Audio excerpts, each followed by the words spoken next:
I'm at the Getty Center for a gala celebrating women in Hollywood. I've been shopping for weeks, trying to find something to fit over this larger than Hollywood body. Weeks working with stylists on Rodeo Drive, trying to create some ensembles for a variety of Ralph Lauren events I'd been invited to, including a dinner with Ralph Lauren himself. What the fuck does somebody wear when meeting your idol for the very first time? I had scoured every site, every store, trying to find something that might magically exist over a size 14.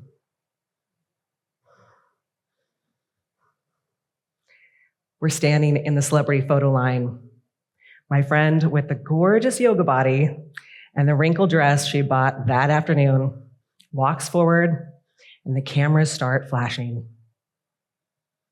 I'm looking down at my wrists, dripping in borrowed diamonds, and I'm shocked when I look up and they motion me to meet her on the other side. Even though I was the one that had invited her, they take one look at me and assume I must be her staff.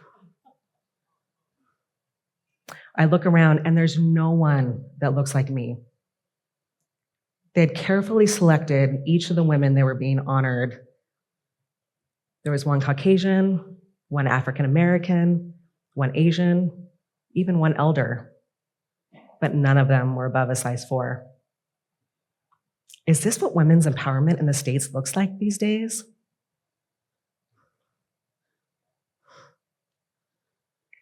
Oh my God, I feel like I'm gonna get sick. There's wall-to-wall celebrities. They're all waiting for their drivers. I leisurely walk towards the elevator, pretending like nothing is wrong, nausea growing by the second. I press the button for the second floor and pray not to make a spectacle. The precise moment the doors close of that elevator, I projectile vomit all over the pristine walls. After living in Bali for 2 years, I realized that this world that I used to idolize now literally makes me puke.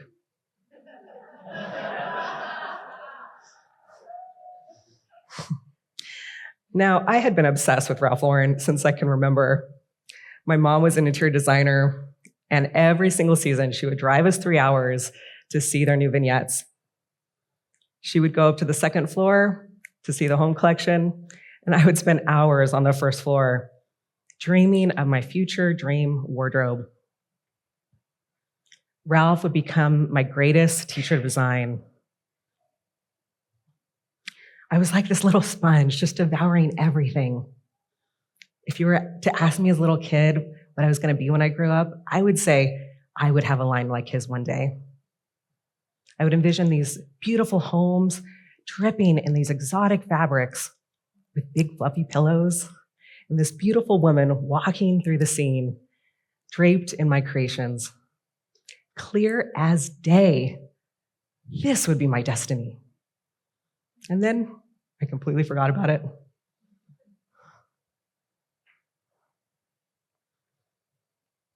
I'm 10 years old, standing in my bathing suit in front of the photographer. To the front, to the side, to the back. I'm at the Weight Watcher camp for weight loss for teens. It's directly across from the Magic Mountain amusement park where all my friends would be going for the summer. Instead, I'm memorizing the Weight Watcher point system and learning that the most important thing in life was to become thin. For the next several years, I would have a grand education that everything good in life lived in the land where you're thin. That's where love lived. That's where career lived. It's definitely where fashion lived. Imagine just for a moment going into a giant shopping mall and there not being one single thing that just fits over your body, let alone that is cute, or is on trend, or is flattering. Okay, I'm exaggerating. There's always that super depressing section of those ugly mannequins that basically only serve as a reminder to go on a diet so you never, ever, ever have to set foot in that section.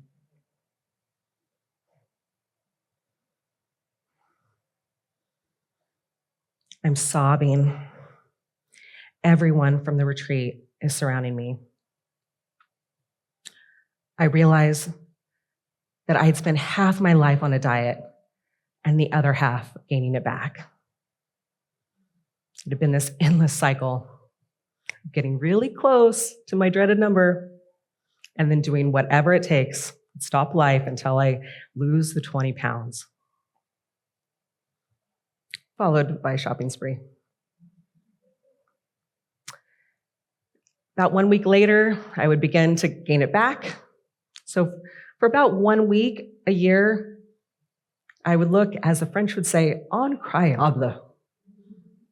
And for the rest of the year, I would look longingly at this closet filled with clothes I could no longer fit into. In Bali, I had a uniform. I had created this one stretchy outfit that worked well enough, and I just had it made in every single color. Yep, I wore the same exact outfit for 3 years straight.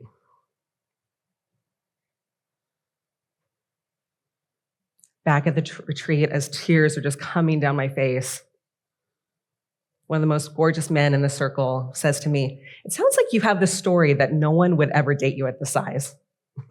I laugh and say to myself, because it's true.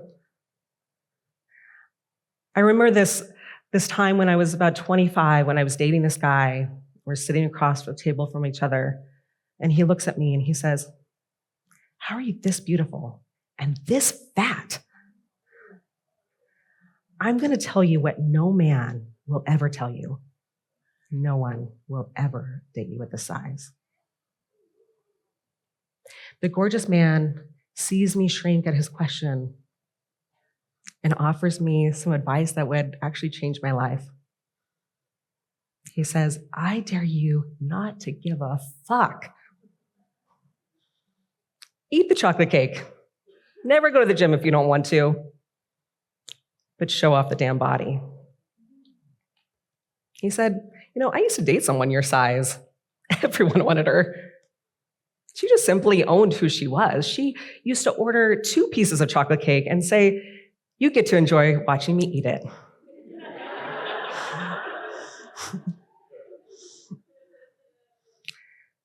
I think to myself, what would it be like to feel that free? I committed myself to this world of body acceptance. I threw out the Bali uniform and decided to get committed to finding clothes that actually worked for me. Mind you, this took months and months because the clothes out there were so ugly. But I'll never forget that moment that I actually put something on that really worked for my body and that was actually beautiful. I remember the moment looking in this mirror, and for the first time, I didn't see the size of my body. For the first time, I just saw my beauty. After all this exploration, I discovered that I was a size 18 or XXL. No wonder I could never find clothes that worked for me in normal stores. I even allowed myself to go over the dreaded number of 200 pounds and laughed that my body actually became more beautiful.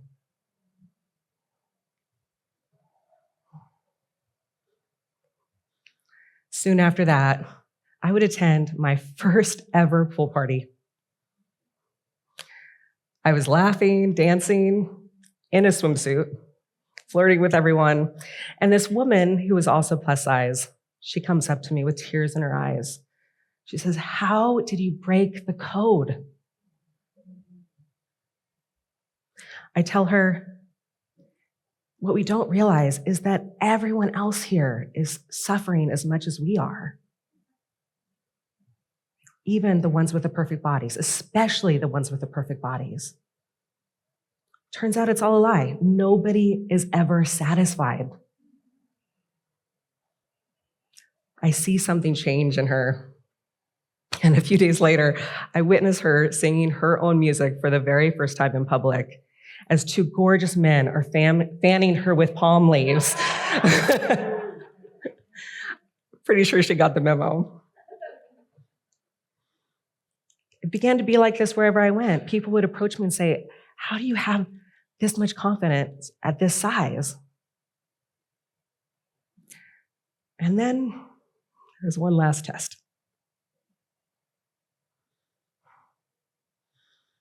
I found myself driving a rental car down a dark alley with prostitutes on every single corner.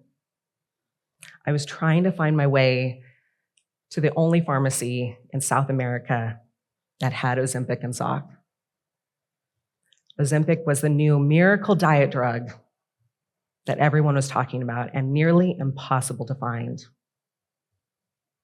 When I first heard about this medicine, I closed my ears and said, "La, la, la, I do not want to hear about it." But after months of persuasion, I find myself doing whatever it took to get my hands on it.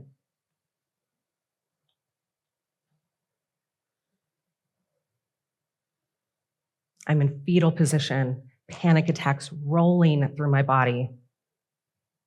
1 month of agony since I took that damn magic pill. Nobody had told me that it could cause severe depression and severe panic attacks. Just one dose had completely destroyed my nervous system. So I threw away the scale and the meds and made a prayer. I prayed that the Ozempic would leave my body, go into the soil, and nourish all the fruits and vegetables with a new story of body acceptance. When we loved our bodies, saw our beauty, and focused on vibrancy rather than the number on the scale. I could literally feel the medicine leave my body and a question enter my heart. What would open up for you if you actually surrendered to being the face for plus-size fashion? For the next 48 hours, I could not stop writing. Ideas just flowed endlessly. I wrote the first 6 chapters of a book called Curvy to Queen, the workbook to go with it. I had visions of a retreat center, and most importantly, I saw a fashion line. In this moment, I realized I wasn't upset with the size of my body. I was upset with the fashion industry. I was even upset with Ralph.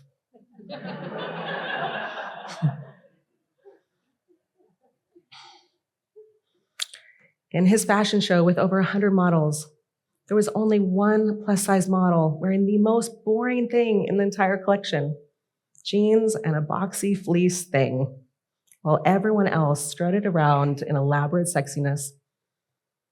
It reminded me why I never wanted my destiny to be plus size.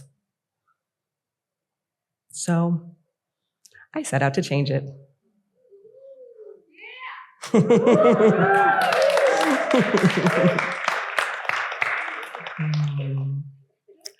I went to India. I found the most beautiful handloom fabrics and turned those ugly mannequins into absolute works of art. I made a plus-size collection that's so beautiful. Plus-size collection that is so beautiful. Even the skinny ones want me to make it in their size.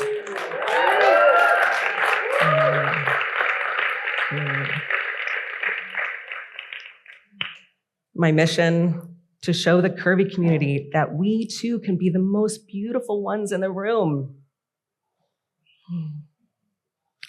I manifested the most beautiful land to create a retreat space where women can come and focus on acceptance and connection rather than dieting. I've designed plans that would rival even the best Ralph Lauren vignettes.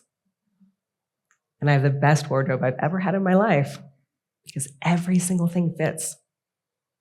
Not because I'm smaller, but because I'm solving the problem.